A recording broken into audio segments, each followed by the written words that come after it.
शाम to all the student. तो बच्चों फाइनली आपके सीए फाउंडेशन के एग्जाम्स ओवर हो चुके हैं। Many congratulations to all of you. अब रिजल्ट तक ऑलमोस्ट आपके पास 40 डेज है। तो इन 40 डेज में आपको क्या करना है और क्या नहीं करना है वो मैं आपको बताने वाली हूँ। तो वीडियो को एंड तक ज़रूर देखना। ये समय हम वेस्ट तो कर नहीं सकते हैं, क्या करना चाहिए वो हमें जानना बहुत ज़रूरी है। आइए देखते हैं। हमारे पास ऑलमोस्ट 40 डेज है। अब जो समझदार बच्चा होता है ना, वो इन 1.5 महीना या 40 डेज को बहुत केयरफुल यूटिलाइज करता है और बाकी बच्चों से आगे निकल जाता है। अगर आप ये टाइम वेस्ट कर दोगे तो आप उस भीड़ में पीछे रह जाओगे। एंड बच्चों, आज के टाइम में कंपटीशन को बीट करना बहुत इंपॉर्टेंट है। कितना ही हार्डवर्क कर लो, लेकिन अगर आप कंपटीशन को बीट नहीं कर पा रहे हो तो आप सक्सेसफुल नहीं हो सकते हो। तो इसलिए टाइम को वेस्ट करने के बारे में तो बिल्कुल भी मत सोचना कि रिजल्ट आएगा तो हम अपनी पढ़ाई चालू करेंगे। ये तो ऑप्शन होना ही नहीं चाहिए। हाँ, इतना कर सकते हो आप, इतना प्रेशर था आपके ऊपर तो आप 5 से 6 दिन का थोड़ा सा रिलैक्स पीरियड ले लो, थोड़ा सा वेकेशन ले लो, घूम आओ। मूवी देखनी है मूवी देख लो, कोई सीरीज़ देखनी है सीरीज़ देख लो, दोस्तों के साथ पार्टी करनी है पार्टी कर लो, फैमिली के साथ वेकेशन पे जाना है हो आओ। इतना कर सकते हो, 5-6 मैक्सिमम, चलो 1 वीक आप ले लो। इसके बाद लेकिन आपको वापस से पढ़ाई के मोड में आना पड़ेगा। 5-6 दिन के ब्रेक के बाद जब आप वापस आएंगे तब आपको क्या करना है, एनालाइज करना है कि मेरे पेपर्स कैसे हुए थे। नेगेटिव नहीं, इसको लेकर दुखी नहीं होना है, बहुत ही ऑनेस्ट एनालिसिस करना है कि मेरे पेपर कैसे हुए थे। इफ़ यू आर श्योर कि आप फाउंडेशन पास कर लोगे तो आपको इंटरमीडिएट की तैयारी स्टार्ट करनी है, रजिस्ट्रेशन की प्रिपरेशन स्टार्ट कर लेनी है।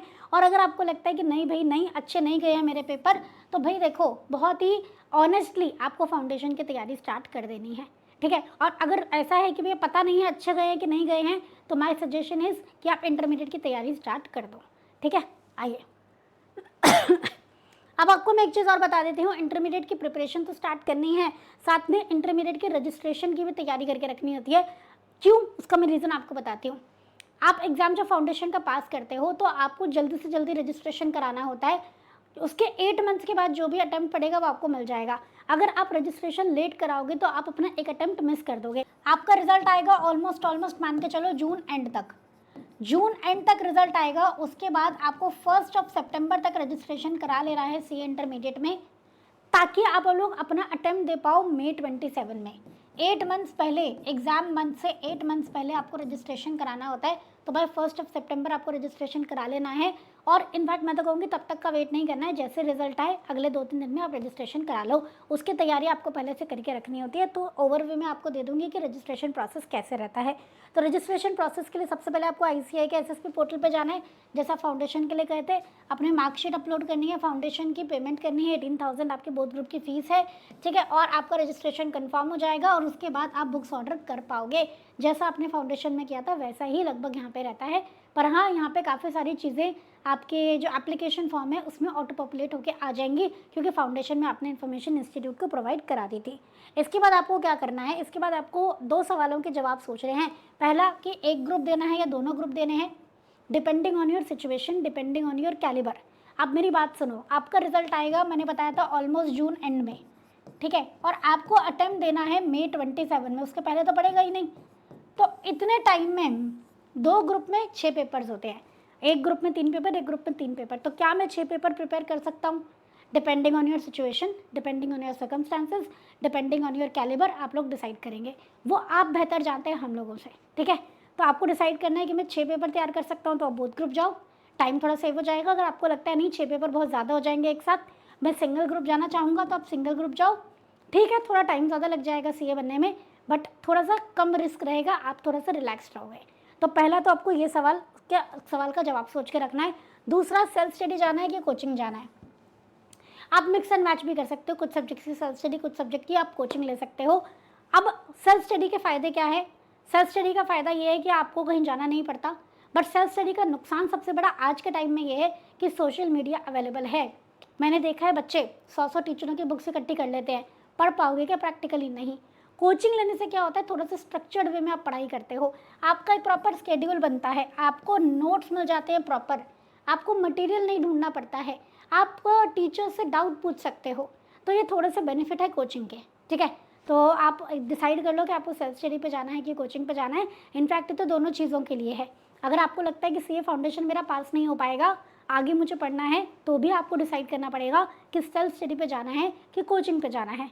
तो इसलिए मैं आपको बता दूं कि हमारे सीए फाउंडेशन के भी बैचेस स्टार्ट हो रहे हैं फ्रॉम 25 मई। ठीक है। तो 25 मई से सीए फाउंडेशन के बैच स्टार्ट हो रहे हैं।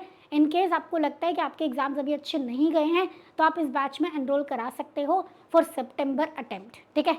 और अगर इंटरमीडिएट की हम बात करें, अगर आप इंटरमीडिएट पढ़ना चाह रहे हो और आप सोच रहे हो कि कोचिंग मोड से पढ़ेंगे, तो हमारे इंटरमीडिएट के भी सारे कोर्सेज अवेलेबल हैं हमारी वेबसाइट पे www.escholars.in, ठीक है। सीए इंटरमीडिएट के बोथ ग्रुप के OTTs आपको मिल जाएंगे, वहाँ से आप अपनी प्रिपरेशन कर सकते हो। डेली आपकी लाइव डाउट क्लास होती है, प्रॉपर चैट सपोर्ट है, प्रॉपर टेस्ट सीरीज, सब कुछ आपको मिल जाता है उसमें, ठीक है। तो इस तरीके से आप अपने इंटरमीडिएट की प्रिपरेशन कर सकते हो। और अगर लग रहा है कि फाउंडेशन क्लियर नहीं हो पाएगा तो फाउंडेशन का तो हमारा लाइव बैच नया स्टार्ट हो ही रहा है फ्रॉम 25 मई, ठीक है। तो आपको बेसिकली अब डिसाइड करना है कि आप सेल्फ स्टडी पे जाना चाहते हो कि कोचिंग पे जाना चाहते हो।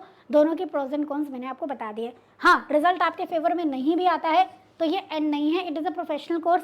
फाउंडेशन में 20% 25% रिजल्ट जाता है तो बाकी तो फेल ही होते हैं ना। तो अगर आपका क्लियर नहीं हो पाया ना तो इसमें डिसहार्टन होने की ज़रूरत नहीं है। आपको क्या करना है, सुनो मेरी बात। आपको पहली बात तो अगर लगती है ज़रूरत तो सर्टिफाइड कॉपीज़ मंगाओ, और मैं तो कहती हूँ मंगाओ अगर पास नहीं हो पाते हो तो, ठीक है। अपनी जो मार्कशीट है उसको एनालाइज करो, कौन से सब्जेक्ट पे ज़्यादा वर्क करने की ज़रूरत है वो देखो। उसके बाद आपको तैयार करनी है एक स्ट्रैटेजी कि भैया री अटेम्प्ट अब मुझे कैसे करना है। और इनफैक्ट आप चाहो तो आप बैच जो हो रहा है 25 में से उसमें एनरोल करा सकते हो। देखो सेल्फ स्टडी करके देख ली, ठीक है। तो एक बार ग्रूमिंग एजुकेशन एकेडमी को भी मौका देके देखो, ठीक है। आपके जो डाउट्स होंगे, आपको कैसे तैयारी करनी है, आपने क्या गलतियाँ पिछली बार की थी वो आप एनालाइज कर सकते हो फैकल्टी के साथ बैठ के और उनको सुधार सकते हो ताकि आगे अटेम्प्ट में आपका एग्ज़ाम क्लियर हो जाए। क्लियर? तो अगर नहीं पास हो पाते हो तो डिसहार्टन नहीं होना है। कहने का मतलब ये है नेक्स्ट 30 डेज़ में एग्ज़ाम से रिजल्ट तक का जो भी 30-40 डेज़ का टाइम है उसमें क्या करना है, आपको रीसेट करना है 3, 4, 5, 6 दिन जो भी आपको चाहिए, मैक्सिमम 1 वीक, इससे ज़्यादा नहीं। अपने फाउंडेशन के रिवीजन को तैयार रखो। अगर आपको लगता है फाउंडेशन अच्छा नहीं गया और नहीं तो इंटरमीडिएट के रजिस्ट्रेशन की तैयारी कर लो, ठीक है। डिसाइड कर लो एक ग्रुप, दोनों ग्रुप, ICAI के डॉक्यूमेंट्स जो भी आपको रजिस्ट्रेशन के लिए चाहिए वो सब आप तैयार कर लो। सेल्फ स्टडी पे जाना है, कोचिंग पे जाना है, क्या मेरे को बेटर रहेगा, कौन सा सब्जेक्ट सेल्फ स्टडी करूँगा, कौन सा कोचिंग है, सब आप डिसाइड करके रखो और सी इंटर की प्रिपरेशन जल्दी स्टार्ट कर दो, ठीक है। रिजल्ट का वेट मत करो, अपनी प्रिपरेशन स्टार्ट कर दो। मैंने आपको बताया हमारे कोर्सेज अवेलेबल है वेबसाइट www.escholars.in पे, ठीक है। वहाँ से आप एक ग्रुप का OTT लेके उसकी प्रिपरेशन भी स्टार्ट कर सकते हो। क्लियर है? एक चीज़ और, आप जब सी इंटर में रजिस्ट्रेशन करा लेते हो तो आप एलिजिबल हो जाते हो ICITSS ट्रेनिंग के लिए। तो वो देख के रखो, क्योंकि रजिस्ट्रेशन तो रिजल्ट के बाद होगा। देख के रखो कि ICITSS के जो मतलब ITOC होता है वो, ठीक है, information technology and orientation course, इनकी ट्रेनिंग मेरे यहाँ पे कहाँ पे होती है, ऑनलाइन प्रोसेस क्या रहता है, अपकमिंग बैचेस कौन से हैं।